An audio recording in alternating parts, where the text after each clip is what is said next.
Hi, it's Marcus de Maria here with Dennis, and we are talking today on our kind of daily chart of the day. We're talking about IPOs, when a company goes public. So for example, Uber just went public. And before we look at the Uber chart, what we really want to do is we want to have a look at Lyft. Lyft is its competitor, but it's mainly just in the US. So same business model, but not as international as Uber. And if you have a look at what happened was it actually, I mean, think about this, $88 per share, long gone. You remember when Dell was like 3 cents?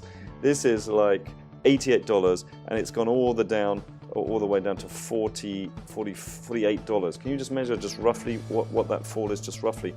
And you know, so you need a strategy for that, and it isn't shorting when there's an IPO, because I've seen some IPOs go up 100% within a day and then fall 50%. And the reason it is so volatile is because no one knows what the price should be.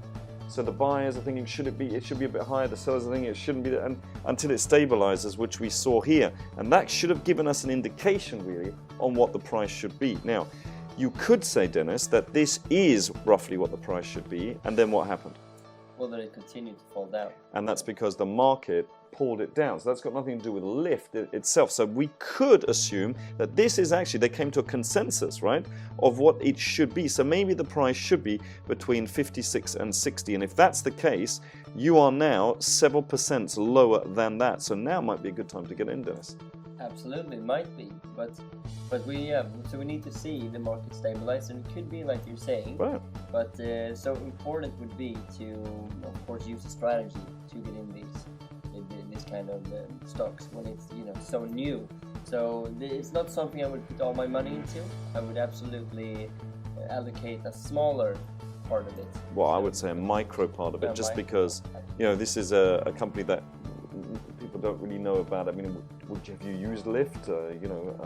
Whereas the other one, if we have a look at Uber now, so its competitor that has just gone public just a few days ago, if you have a look at this, the stock, as you will see, has actually gone from around 42, it went up 10% just immediately in the same day, and then finished 6% lower, and then gapped the next day, meaning that people were selling when the market was closed, so lots of selling orders driving that price down when it opened again. So here, definitely no stabilization yet, and it seems to be following much the same pattern as Lyft, which is just going down after its IPO. So the point of this is that we can see that, look, when it comes to IPOs, you really need to have a strategy.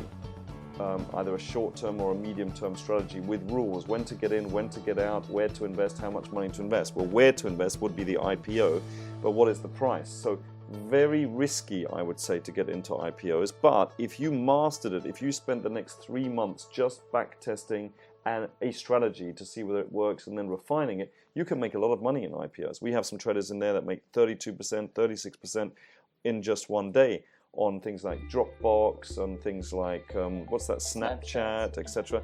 And you can make a lot of money with that if you know what you're doing. It's very important to know what you're doing with this. And the reason you can do that is because you don't really know, nobody knows what the price will be, which means we can use the uncertainty in the market, because it will move a lot up and down, and volatility. You could trade that, yeah. You could get in and out. Well, so when they have their advisors, the investment bankers like Goldman Sachs, Merrill Lynch, and all these guys, they said, look, this is the price that it should be. And so, that's one. But then the rest of the market, once it's open, then is kind of guessing what they think it should be.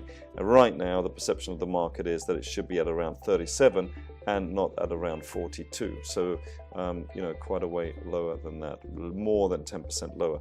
So what we're looking for here is we're looking to see what the market is going to do before we get in. That's one strategy. So what I suggest in this is we have another look at this, because personally, I think Uber isn't going to go to zero. I think it's a pretty well-known brand.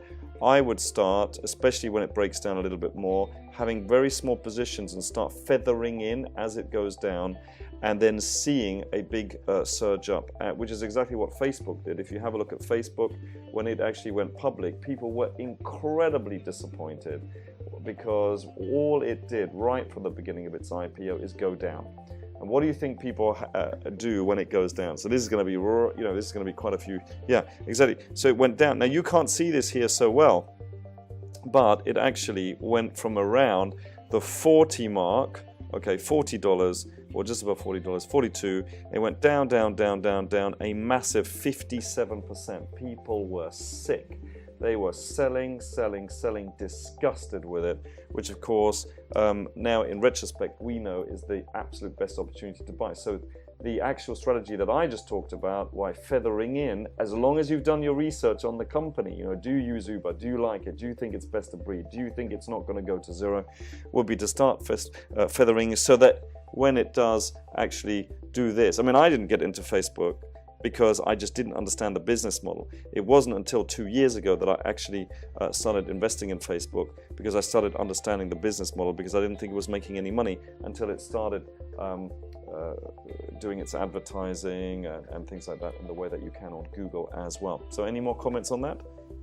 No, I think that's the perfect point. The biggest point here is to, you know, start to feathering just small amounts to start with, to get to know the company better, and so you get more information on the chart as well, and you can see also to do some more research, and then you can, you know, make your positions bigger and bigger. But only if you really believe that the company can't go to zero. If it's just like, oh, there's a company I've never heard of, I don't know what they do, and they've done an IPO and it's fallen, get in, you could be catching a falling knife, you know, and and I tell you what, that hurts. So you don't want to be doing that at all. The other strategy, of course, is to wait until it comes back, and then when it clears that original price, then there is no limit, there is nothing, there is no resistance. Some people call it a ceiling up above, so therefore you could use what's called the higher high strategy. Every time it goes higher, just get in some more. You would have done extremely well, of course, using this very simple strategy almost every month on Facebook. Another one would have been just waiting for retracements whenever they happen, retracements whenever they happen, retracements whenever they happen, of approximately 20% from a recent high, and then get in using that strategy. So lots of strategies that we have, but you need to know the strategy. You need to know when to get in, you need to go when to get out in advance at a loss and a profit, and obviously you need to know where to get in. Very, very important indeed. And this is something we share with our members in different occasions, so they know what we're doing, so we can teach them, you know, some small things every day that can help them on their trading journey as well. Absolutely. So what I suggest is that we revisit Lyft and we revisit Uber in the next month or two, and just see what would have happened if we would have gotten in. Yeah. Okay, see you then.